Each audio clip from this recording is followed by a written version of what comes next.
on conservation. It sounds really interesting. I have with me Dr. Andrew Ilo. He is a conservationist. He's also a molecular ecologist. I also have Professor Hazel Chapman. She's director of the Nigerian Montane Forest Project. Thank you so much for joining me. Thank you, Gochi, for having me. Yeah. And it's good to see you.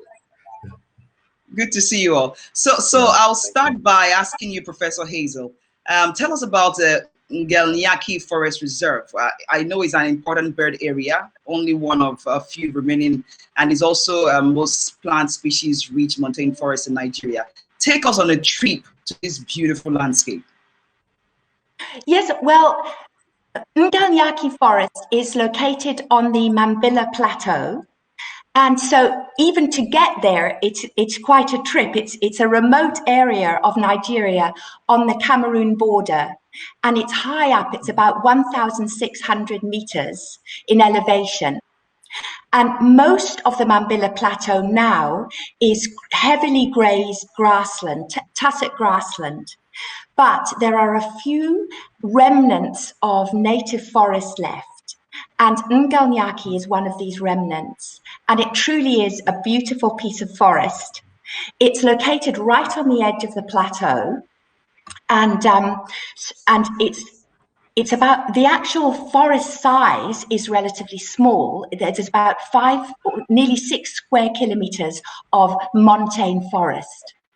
And the thing about this forest is that the trees in the forest and many of the birds and some of the animals too are only found in African mountain forests. And so some of the trees in Galniaki are the same species as trees that are found in the mountains in Kenya and Malawi and Ethiopia, but they are quite different to the species that are found in Gashaka lowland, about 50 kilometers away. So this forest is very special in its species composition. It's really amazing to hear the difference, you know, when it's just close by and you can compare it to some trees in Kenya. That's really very fascinating. It truly is, and there is one species of shrub. It's quite a small shrub, and it's got bright red flowers. It's called Metarangia. Now, we found it in one forest, Lindi Fadali, very close to Galniaki. The only other place that it occurs in the world, and this is true, is East Africa. We have never ever seen it again in Nigeria. So how did it get there? It's one of these montane species. So it truly is special. Nice. But these species are also extinct. So that's where I'll bring in Dr. Andrew Ilo to talk about the problem we have. How bad is the situation? Our species are going extinct. Help us understand how seriously decimated they are. Andrew. Yeah, thank you, Gochi. Before I answer that question, I would like to throw more light on what Professor Chapman has said. I mean, the reasons why you can see some plant species up at the mountain, and it's actually, you don't see it down on the other side of the mountain down. There's something we call in diversity studies bottlenecks. You know, there's where habitats are fragmented and due to some form of barriers. So the high mountains could have formed some form of barriers that they were not able to mate, you know, between the high mountains and the ones at the low mountains. Then over time, what we call speciation must have taken place. Those ones in the high mountain continue to inbreed. Those ones in the low mountains continue to inbreed, forming new species altogether. You know, that's the beauty about molecular ecology. You're able to to see these things, and you will be able to even relate it with the the mountains in Kenya. There's a possibility that birds were the ones that were able to fly over the mountain to the other side of another mountain, depositing seeds. Wow. And it's growing over there. but because that there was not, the mating is not that strong, then you could see that the species in the Cameroon, I mean in the Kenyan side, could also be different, from the ones in the mountain in Nigeria, And speaking about endemism, these characteristics which I have just described are some sources of endemism, because you now find out that these species are only located at that particular place at a particular time.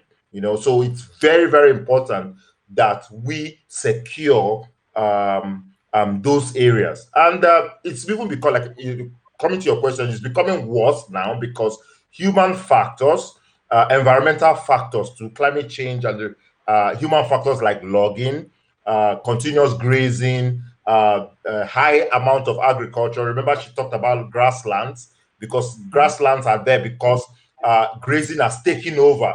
They have logged, the human beings have logged the trees, then grazing has taken over. So you now find that it's just grasslands that are available there. So these are the factors that are affecting these rare species in not just Nigeria, but all over the biodiversity hotspots around the world. Yeah, thank you. I'll come to you, Professor Hazel.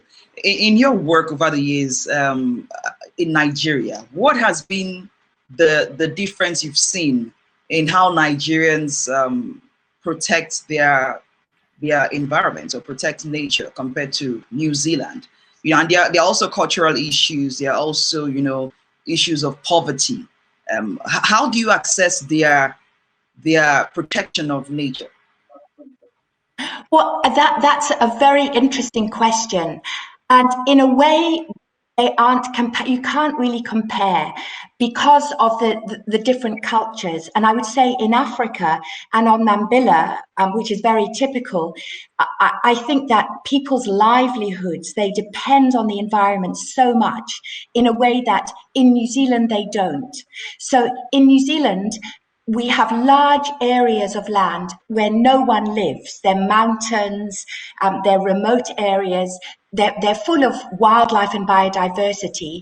And over 100 years ago, they were set aside as national parks. And it doesn't really affect anyone very much. In Nigeria, as we know, people live everywhere. And people need to make a livelihood, and farming is many people's livelihood, and poverty is a real issue. And therefore, it's a completely different thing in Nigeria, and it's a very difficult thing to solve. And when I first started working in Galniaki about 15 years ago, there is a settlement down the bottom of the reserve called Ndombo and Gishi. And in Ndombo and Gishi, there are farmers, they're slash and burn farmers, and I have never seen such poverty. And those farmers they have it in the past, and they want to continue going into Galniaki and clearing it to make a living. And I totally understand where they're coming from. But I also know, because of my education, that if they do that, what they will do is they will have short-term gain, but then they will have lost their forest. And losing forest, you don't only lose amazing biodiversity, but you also lose all the ecosystem services that a forest provides. So if they clear the forest, they will be far worse off than they are now. And so somehow we have to find a way of work. It's absolutely crucial in Nigeria to include the community all the time in any efforts in conservation. And the community have to get back and gain from conservation efforts. Otherwise, there's no point in even trying. That's what I say is the biggest difference. Absolutely. Absolutely. We hear that often, they say, oh, the community has to drive the projects, the community has to be involved. And that's absolutely true. But sometimes you understand that people have to eat, people have to hunt, people have to farm. There are no alternatives. When you say, oh, don't cut trees because for firewood, what are they supposed to do? Sometimes that's the important question. Andrew, in your work, is there any example that you've seen where there's a community project that really impacted the lives of the people? Reduce poverty, help them get an alternative source of living, and also protected the forest.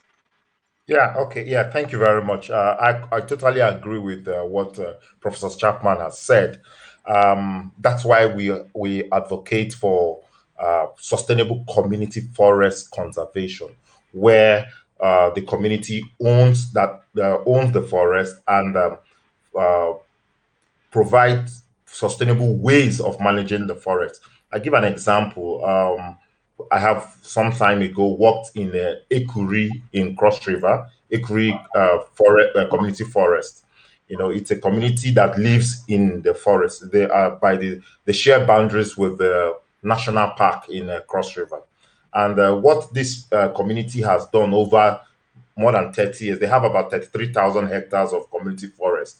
Was first of all, they came together to map out the forest. They know where and what is in their forest in terms of trees. Now they're able to have some form of sustainable logging. And by sustainable logging, they don't just log for logging's sake.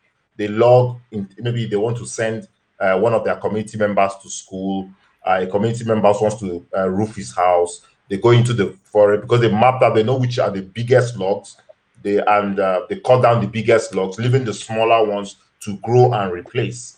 They have also had this kind of non-timber forest where they have really developed some form of a capacity to harness non-timber forest products. For example, they don't hunt bushmeat in that forest. Rather, they encourage themselves to have local farms of local animal husbandries of those bushmeat. And we've also in that place encouraged home gardens instead of going into the forest to get like Okazi Netum africanum. We encourage them to have home gardens of Netum africanum. So indirectly, they are having the plants and also protecting the ones in the forest. So these are very I would say pocket interventions where, in as much as these communities live with forests, they're able to live and also protect the forest. But it's quite difficult, like I mean, because many communities, forest communities, seriously depend on the forest, and you cannot do away with them. That's why in forest I've advocated for a bottom to top approach in this kind of thing. But we find out that most of interventions are top to bottom, and they don't really carry these communities along. So it's quite difficult. But I'm sure if we turn it upside the other way around, we'll start getting it right. Yeah. Talking about Ekuri, I don't know if you saw the video we saw last time of massive logging happening there. Did you see that video from Cross River State, Andrew or Hazel? Yeah. See the video? Yeah. What would you say about that? Sometimes it's happening. Sometimes they say, "Oh, the government looks away." Well, I don't think that's Ekuri. I think it's because you remember that the Cross River State government Mboki, Ekuri is not Mboki. Eboki is a different community. Ekuri is in Akampa local government. They share the boundary with the national park, you know. And remember that there's this period the state government was talking about super highways, trying to cut across forest reserves. I'm sure that's the videos we saw of unsustainable logging, So it's also a problem because you cannot be logging and say you would want to replant these trees will be replanted. It took those mighty trees some 100 years to grow like that, So I think there should be a sustainable way where we can manage these things. And for example, the roads, there's an existing road. Why not expand the existing road? Why would you need to create new roads, within the forest, But even at you can also take a look at the Taraba incident of rosewood, where they cut off all the rosewood. You see, what it means is that somehow government is even encouraging the destruction of the forest, because of money. So we can only talk, we can only make little interventions, but we need to the government, I remember that in Nigeria, the Land Use Act gives the government Absolutely. the land itself. So we need to let government drive conservation, kind of, in Nigeria. Yeah. I remember we met the governor, Governor Benayade, in Morocco, and then people asked him about this project, and he said, and it was interesting what he says. Look around here in Morocco. How many trees have you seen? Are they not? Are you for real? Exactly what he said. And so Hazel, I saw a tweet you posted about, and I understand the fact that an ancient tree has totally immense carbon sink compared to, I mean, a new tree. It's good to plant trees, but I saw your tweet that it's not the same. Protect the forest. I saw that tweet. Go ahead. Yes, that's totally correct. For one thing, planting trees obviously overall is good. Don't get me wrong, but we have to be very, very careful not to think that, okay, so we can log patches of ancient forest and we'll be okay because we're planting new forests. It's not the same thing. Could you move? We can't see. We're just seeing half of your face. Okay. No. But I don't know why that is. Yes, perfect. Yes, it's better. Yeah, go ahead. That's it. Yes, and so I think it is really important that rather than just think we can get away with planting new plantations of single species, often that is not the same as protecting the forest that we do have. And I think that's it. Let's throw away what we've got already, because we'll lose things that we'll never be able to get back. I think that is so important. Yeah, and we're losing.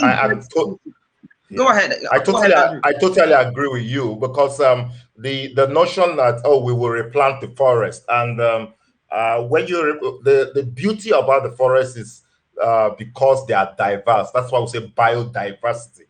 It's not just one particular kind of tree that is found in the forest, and all these trees. And not just the trees, every other thing in the forest are interwoven. There's this food web cycles that are interwoven in the forest. And if you now have a forest that is mono diverse, you are going to disrupt some form of ecosystem services. It's not just planting trees or planting one tree. So it's better to save what we have, while we continue to replant more, and on Twitter, we have advocated for planting indigenous trees, very, very important, not just planting exotic trees. So it's very, very, very important that we have trees that are indigenous to that place that are replanted. Yeah. I saw that campaign. Go ahead, Hazel. Oh, sorry. I was just going to say another point in this discussion is that in some grasslands in Africa, they are natural grasslands, and so to keep a natural. I'm sorry about the camera. I don't understand. So to keep a natural grassland, it is important, because, as Andrew was discussing, that is an ecosystem in itself that has evolved over millions of years, and we don't want to destroy it by planting trees on it. So we have to know what land we are planting trees on. Now, on Mambilla, I'm pretty sure, and this is an interesting discussion because we haven't got the real scientific evidence, but we think from looking at the soils that Mambilla was once forest, and therefore we want to reforest as much of Mambilla as is feasible. Obviously, we're not talking about the whole of Mambilla, but certainly we want to increase the area of Galniaki Forest Reserve, and I think that is a good aim to have, because we're not destroying natural grassland. That's very interesting. Growing forests or planting forests across the world. It takes decades to be able to achieve this. Sometimes hundreds of years to be able to, get it back to not what it used to be, but close to what it used to be. Because when we've lost it, we've lost it. We can never have it back anymore. And part of the work you do is to support research. And I see a lot of science students in Nigeria who say, "Oh, we've studied this, but we've never seen it. We've never practiced what we've learned." Tell us about your work in helping researchers. Well, I think to me that is one of the most fulfilling. I'm really sorry about this camera because I'm just staying still. But this is one of the most fulfilling parts of the work, I think, of the Nigerian Montane Forest Project, is that it is a place for undergraduates and postgraduate students to come to, and even on field trips, and so they can stay with us and they can carry out their own research. And so it brings students from Lagos, from literally across Nigeria, to this incredible environment. And most of the students had no idea that this type of forest was in Nigeria. And the field station is right by the forest. So you can just walk in 3 minutes almost from the field station, you are in the forest. So you're in a new world. And I think it is, as you say, it is this hands-on experience that is so good for these students. And because we have 36 people employed by the project, and many of them are field assistants, and so they work all the time with science projects that are going on. And so these students are able to link up with really experienced field assistants. And so they are able to carry out their own projects in a way they would never be able to without that help. And they learn from the field assistants, they learn from other students. And it works, and it even feeds back in terms of education, that some of the IT students that spend 6 months, the undergraduate students, during their work experience, they end up going to the local schools and teaching in the local schools. And so it's kind of circular, and everyone helps each other. And so in that way, I think it's a pretty special project. Absolutely, passing on that knowledge, passing on knowledge to the next generation. It's very important, as you said. And what I've found really interesting recently is the fact that I see a lot of scientists. I see a lot of researchers who are really coming out. So their work is no more just for promotion. They're really taking their work out to solve a problem and to bring a solution. So that brings me out, Andrew, to the challenges scientists or researchers face in Nigeria. Funding. Yeah. There are so many problems. And could you talk about that? Before I go, I want to tell Chapman that I was, as an undergraduate, I used her book and her dad's, Chapman and Chapman. I used it a lot. I used the book a lot. Yeah. Yes. Scientists in Nigeria. You see, the thing about science, why I love science, is that it's science is science anywhere in the world. I used to tell people that H2O in Abuja is H2O in New Zealand. It's H2O for water in China. It's H2O or water in Canada. So that's the beauty of science. It's not like that in government or social science. So what it makes now that scientists in Nigeria would want to, as much as possible, irrespective of the challenges, want to meet up with their peers all over the world. Yes, funding is a problem, but because that scientists are ingenious, they will have very, very scientists that are very, very brilliant. Yeah, so they make do with what they have, and as well, and bring out some form of scientific evidence, that can solve problems also in Nigeria. Yes, funding is a problem. Also, we could talk about support, government support, or private sector support, because every private sector would want to fund entertainment. Nobody's talking about how we can fund conservation projects, So it's left for us to advocate for things like that. For example, if nothing stops Dangote from funding conservation research, it's done all over the world. I mean, we have a lot of big funding agencies, the Prince of Monaco Fund, even the late Duke of Edinburgh, he had a conservation fund. So we can start with that kind of things here in Nigeria, and it And will then go it a long also way in helping. connects, and it also connects the academia to business communities to policy Absolutely. makers. Yeah, because the kind of science now that it's encouraged, it's science for development. Gone are the days where you just do science for publishing papers. So the science you do must lead to some form of development. If you're a conservationist, you do some genetic diversity studies. It should either lead to policy on conservation. It should lead to conserving the forest. Some form of development. Absolutely. Unlike before, where we talk about science and development. No, it's now science for development. So yeah, so we need private sector participation. Maybe government has tried. Government can maybe drive those avenues where private sectors can actually come into research in conservation science in Nigeria. Yeah. You want to add to that? Sorry. So go ahead, Andrew. Yeah, I've always been I've spoken in forums where I tell people that until the private sector see the business, the money-making venture in conservation, they will not put their funds there. So it's left for us as scientists to convince them that you putting your money in conservation or in conservation projects, there's some form of reward you could get back when things. I think they will be more interested in doing that, because private sectors are not for charity, kind of. They are profit making. So we need to show them where they can make money from putting their money into those kind of efforts. Yeah. You want to add to that? Well, I would say that I totally agree with Andrew. That is definitely the way forward. But it's not easy. And yes.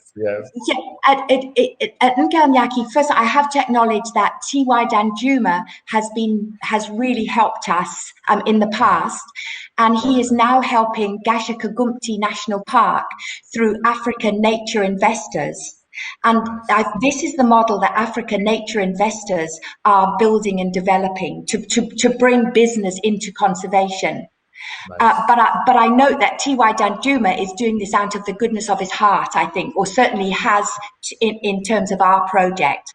But it's finding a business, that is going to bring in revenue and be worthwhile funding for businesses. And at Galniaki, one idea that we've been trying to develop is beekeeping. I'm sure if we could get our beekeeping going, we could have a real community cooperative going and everyone would benefit. But honestly, I've been trying for nearly 5 years now, and we have got no funds. That's the trouble. It's getting these businesses, their interest going.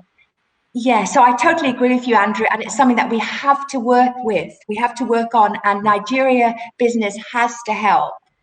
Yeah, absolutely. And that's I mean, that's also important to help them understand that without bees, there'll be no life. Without nature, there'll be no life. You can sponsor sports all you like, and entertainment all you like, and beauty contests all you like. If we don't have a planet, we can have contests, we can have football events, we can have all those things. I sometimes I scream, don't you see it? Don't you understand what is going on? We need our planet, and you need to invest, in on our planet. So I'll ask you about, you said the beekeeping, and that brings me to the issue of gender, the role that women play in all of this.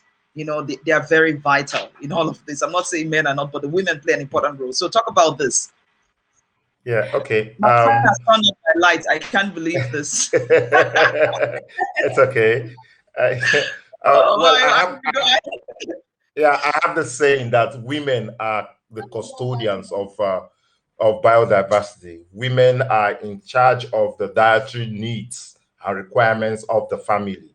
So they play, and the dietary needs of the family is based on the diversity of plants around their area. So women have a very big role to play in biodiversity conservation. A big role, because it is not the men who determine what you eat in the family. It's not the men who determine what what plants are there in the field, you know, is the women.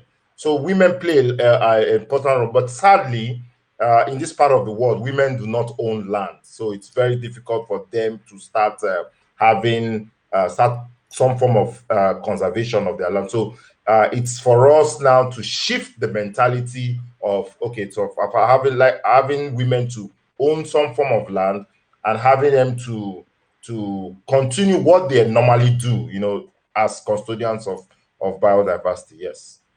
Hazel? Yes, I mean, again, I totally agree with Andrew. It's really important, and the women play a very, very crucial role in all of this.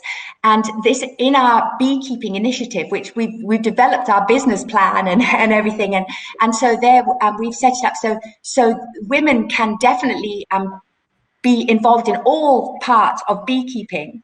But we thought, particularly because women have to look after their families as well, that the women could have a particular role in the processing of the honey and in spin-off products from the honey. And so that's where we see particularly involving women in that business. But I agree with you entirely that it's absolutely essential that they become more involved in all of this than they are at the moment. And I have to admit, to be honest, yes, because at the field station, most of our field assistants are male, but we have several women field assistants, and we are definitely trying to encourage more women into it. But that is, I guess, everywhere, that women have other roles as well, and so they can't necessarily so easily give up the time to be in the field. But yes, this is very, very important. I'll quickly say hello. Thank you so much. I'll quickly say hello to everyone who's joined us. Lots of people on Twitter and Facebook. But here on Habs, Paul Bantu, wow, good to see you again, Ugochi Greenangle. Thank you so much. Thank you for joining me. Loris Oladimeji, good job there, Ugochi. Thank you. Peter, thank you. Pablo, thank you. Dr. Brittany Gandhi, thank you so much. I would now ask you, Nigeria really has a bad reputation when it comes to wildlife conservation. We also have also in wildlife trafficking, you know. Andrew. Yeah, well, maybe because we've not really put our feet down in terms of how we control the trafficking of these products. I use the example of the rosewood. It had to take a lot of advocacy to place rosewood on the CITES list, and before then, the damage has been done. You know, So if policies, if laws that are in place are enforced, and not just enforcement. There are many laws that were enacted some 30, 40, 60 years ago. Those laws need to be revisited to suit the modern day events. You know, if we have those laws that were enacted during the colonial times, you know, to suit what we have in 2021, maybe we'll have some form of control of wildlife, illegal wildlife trafficking. You know, like how the South Africans have done with the rhino. You know, because they always modify laws, you know, to suit what is happening in the present. So I think we can do better than what we have now. Yeah. Hazel, do you want to add to that? Well, one thing I would add, because rosewood is very close to my heart, because Taraba has been, you know, completely wiped out. That's a good way of putting it. Wiped out of its rosewood. It's just extraordinary what's happened. And that rosewood has not stayed in Nigeria. It's all been exported overseas. And so to me, that is something that needs to be looked at, and it should never happen. And it's not, as we know, it's not only rosewood that's been going, you know, or in Taraba, something else that was extraordinary is lizards, those bright, quite large lizards that you see around. Yes. And now there's a market for them overseas. And so local people are collecting them, you know, and selling them and this sort of thing. So I think this really needs to be addressed. And it's the same with bushmeat going to London, I think. But yeah. But so I think there's also the cabal as well. I don't know if you've seen Seaspiracy. Have you seen Seaspiracy? You know, oh my God, it talks about the fishing industry and how illegal fishing is happening, you know, on our shores, and how they, as we said, scrape the ocean floors. Nothing left for the fishermen, nothing left for local communities who depend on this, you know. So it's a big cabal, and sometimes it's capitalism at its worst, and it is happening and it's getting worse. So it's not just the lizards, the elephants, now it's the fish, and you know, everything is going, and not to those who are in the community, but those thousands of miles away. You know, it's really concerning. But you know, that's why we need to strengthen our enforcement agencies. You know, the smugglers, every day they devise new means to get away from the law. You know, and if we have very, very archaic laws, they have a lot of loopholes that they can always, you know, escape. So we need to, at all times, revisit these laws and constantly train our enforcement agencies, customs, immigrations, you know, plant quarantine or the quarantine services. These are the people that are at the borders where these things come and go. Yes, sometimes they have done great. They have stopped some form of illegal trafficking. Yeah, but there's a need to have constant training and retraining and review and upgrading of our laws. It's very, very important. You know, we are only humans that we continue to learn day in, day out. What is constant is change. And every day, today we are using virtual. Some 10 years back, nobody thought of virtual meetings, virtual conference, but today we are doing it. And there's a possibility that in 10 years to come, we might be doing something else. You know, so and we won't say because there's a new thing, we would not adapt to those new things. So it's like that in life generally. We need to train these enforcement agencies. Then we need to update our laws. That phrase is very civil servant workshop phrase in Nigeria. Training and retraining. And 10 years after, we're still hearing training and retraining. Oh my God. We just have about a few minutes to go. Oh my God. I didn't know we've been here for almost 45 minutes. Time ran so fast when you're talking about these things. I enjoy discussing these issues, you know, but Hazel, I'm interested in knowing what the West, or ordinary citizens in the West, when they hear about what's happening in Africa, how sometimes these items come to their country, they use them, you know, look at cobalt, you know, do you think there's been massive or great participation in saying this has to stop? This is 2021. We shouldn't be, you know, ripping off of Africa and taking everything and just for our own good, just for our good life. And then people are suffering, you know, in Africa. How do we get more people, young people committed, those not part of Africa, those not in Africa, to be committed to help save these? You know, they are doing very well. I'm not saying they're not. They're doing very well. As a matter of fact, a lot of the conservation, you know, noise we hear, it's out of Africa. It's outside of Africa, you know. They are doing very well. But there's the role that they need to tackle their government to say, no. A lot of these things is what the government is doing. What would you say about that? Well, I would say that actually being based in New Zealand, I'm not particularly qualified to answer that. But what I see is that you know, I would say that knowledge comes from meeting, and I think the more that people in the West, as you put it, you know, like interact with Africans on a personal level, then it becomes more real. I think that is really important, and I think so like my Nigerian students that I have at Canterbury University, I think that is a way of New Zealand students becoming more interested in Africa, because before there are many in New Zealand people don't really think about Africa very much because it's so far away, and they think about the Pacific. But once they become face to face with Africans from all over Africa, then it becomes something that is in their life, and they begin to think about, and then they will include Africa in their actions about conservation. Yeah. So that's much. really my contribution. Yeah, absolutely. Thank you so much. I think we just have to go now. I really appreciate your time. Thank you so much, Hazel and Andrew. Thank you so much. I think it's an interesting conversation. You must keep having the conversation, and I think I'll invite you more to talk about this issue. It's conversations on conservation. Thank you, everyone who watched, and I appreciate you. Thank you, Hub team. Thank you. Thank you so much. Thank you for having us. Thank you very much. Thank you. Thank you. Thank you. Bye. Bye. Bye. Yeah.